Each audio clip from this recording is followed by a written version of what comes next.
Yamaha FZ V3 অথবা V3 deluxe এই বাইকটি অ্যাকচুয়ালি কাদের জন্য, কারা চালালে এই বাইক থেকে প্রপারলি একটা ভালো সার্ভিস পাবে বা চালে মজা পাবে, ভালো কমফোর্ট পাবে, অ্যাকচুয়ালি এই বাইকটা কাদের জন্য আজকের এই ভিডিওতে সম্পূর্ণ বিষয়টি আলোচনা করব। হাই ভিউয়ার্স, আসসালামু আলাইকুম। আপনারা সবাই কেমন আছেন? আশা করি প্রত্যেকেই ভালো আছেন।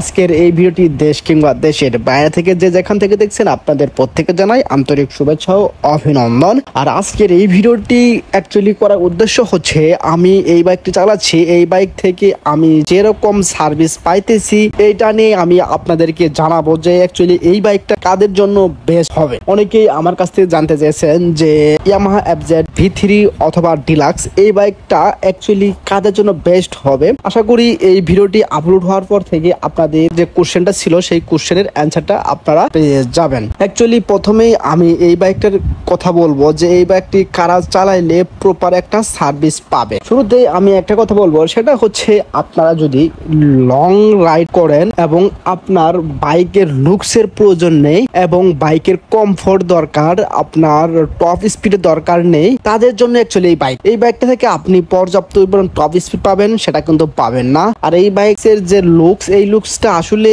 যারা ইয়ং জেনারেশন তাদের জন্য কিন্তু অ্যাকচুয়ালি এই বাইকটা না। চাইতেছেন যে আমি এই বাইকটা থেকে প্রপার যদি আমি রাইড করতে পারি, তারা চাইলে এই বাইকটি নিতে পারেন। বিশেষ করে যাদের হাইট একটু বেশি এবং যারা মিডিয়াম বয়স, মিডিয়াম বলতে আমি বোঝাচ্ছি যে আপনার 30 থেকে 40 বছরের মধ্যে যারা আছেন, বিশেষ করে তারা এই বাইকটি চালালে ভালো একটা সার্ভিস পাবেন। কারণ হচ্ছে ওই রকম ভাবে তো তারা চালাবে না।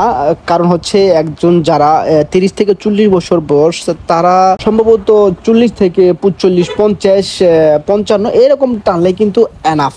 তারা টপ স্পিড, তাদের টপ স্পিড সর্বোচ্চ হবে 60, এর বেশি হবে না। যদি বা 70 হয় তাও কোনো প্রবলেম নাই।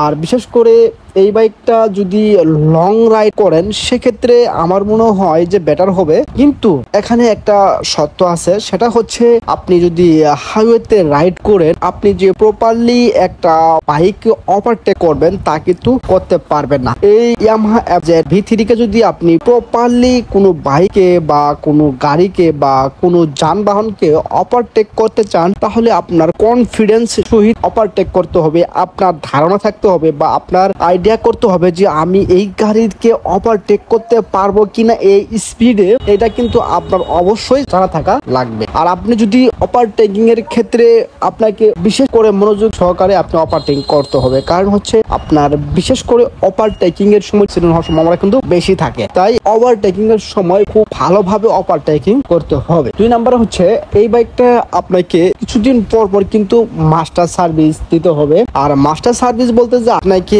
2-5 হাজার কিলোমিটার পর পর দিতে হবে, বিষয়টা এরকম না। এটা ডিপেন্ড করবে আপনার উপর যে আপনি কতটুকু বাইক রাইড করতেছেন, কতটুকু সে জায়গায় বাইক রাইড করতেছেন, আপনার কোন আপনার প্লেস হিসাবে এই বাইকটা কতটুকু রাইড করার পর মাস্টার সার্ভিস করা উত্তম, সেইটা কিন্তু ডিপেন্ড করবে আপনার উপর। তবে আমার জানার মতে আপনি যদি 10,000 কিলোমিটার পর পর বাইকটাকে একটা প্রপারলি সার্ভিস দেন, আমি আশা করি আপনি ভালো একটা সার্ভিস পাবেন এই বাইক থেকে। আর এই বাইকের ক্ষেত্রে আমার একটা জিনিস খুব খারাপ লেগেছে, সেটা হচ্ছে এই বাইক যারা রাইড করবেন তাদেরকে একটু খুব খেয়াল রাখতে হবে। কারণ হচ্ছে আপনার দুই পাশে যে লুকিং গ্লাসটা দেখেন, এই লুকিং গ্লাসের দিকে আপনি যদি এক পাশে দেখে আবার অপর পাশে তাকান, আমার মনে হয় যে কিছু সেকেন্ড লাগে এই পাশ থেকে এই পাশ দেখতে। আপনি অন্যান্য বাইকে যে সামনের দিকে ফোকাস করলে যে ওই বাইকটার লুকিং গ্লাস দুইটা দেখতে পারেন, কিন্তু এই বাইকের ক্ষেত্রে প্রায়টাই ডিফারেন্ট। আপনি যদি বাম সাইডে দেখেন অবশ্যই ডান সাইডে দেখতে পারবেন না, আর ডান সাইডে যদি দেখতে হলে বাম সাইডে দেখতে পারবেন না। তাই